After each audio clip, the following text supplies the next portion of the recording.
Hi, I've had some requests to show people how I put together these sorts of pages, what techniques that I use, and so I'm going to do it, hopefully. So the first thing that I do is the backgrounds, and I've mentioned it before, but so what we do is we're going to put some colour in places around the page, as haphazardly as you like. And I like gaudy colour, but if you're, someone who likes a bit more,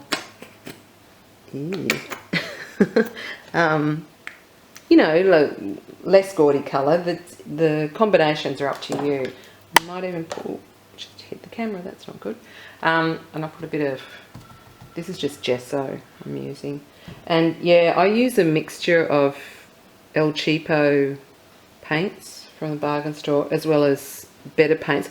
What I tend to do with the better paints is, because I'm a painter, when I have paint left over on my palette, I'll, rather than wash it down the sink or something or scrape it in the bin, I'll pop it onto a piece of paper and then I can use it later. So now we have a bit of colour here, a bit of colour there. Oh, I know what I want. Oh, a bit of turquoise, my personal favourite. I've got a hell of a lot of paper here, paint here. So fortunately I've got another piece of paper, so I can use the rest of this up. So now I've done that bit, all we need to do is grab I suggest using a credit card, but I couldn't find my little old credit card I use, and the kids had these from Woolworths. So that's just my phone.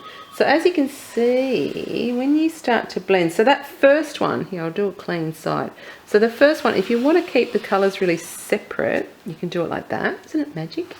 But if you run through again, and I've got a big blob there, so if you run through again, you start to get all these variations of the colours.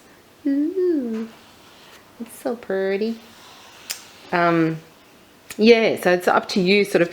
If you keep going, I advise against that, because like when you're a little kid and kids, they keep sticking the same paintbrush into all the different pots, and they'll end up, and you can see a bit down the bottom that it starts to go that kind of murky colour.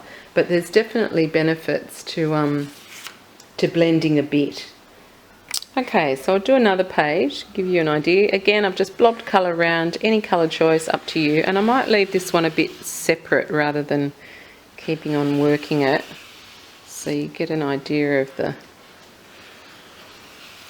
different effects. So the one side of the page, see, she's gone and worked it in. One side of the page is quite worked over several times, and then this area I've just run down once. I might just do that with a clean card.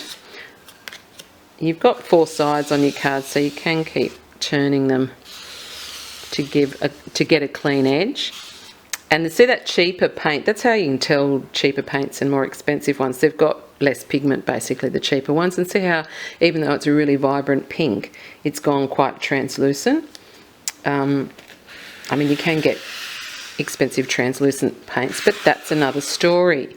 Generally speaking, more expensive paint just has more pigment in it, so you get a better coverage. Anyway, that's the general idea for your background, and you're only limited by your own choice of colours and how much time you spend wiping over it. If you keep going more and more, it's going to get more and more blended, obviously. You can be more specific about your colour placement. So if you feel like you want a big green piece down the centre, you can put a big green blob there and just drag it down the centre, and then have more mixed colours on the sides. But it gives a really lovely depth to your background.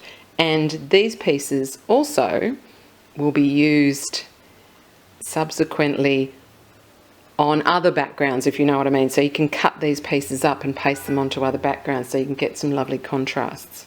But I will talk about that in an upcoming video.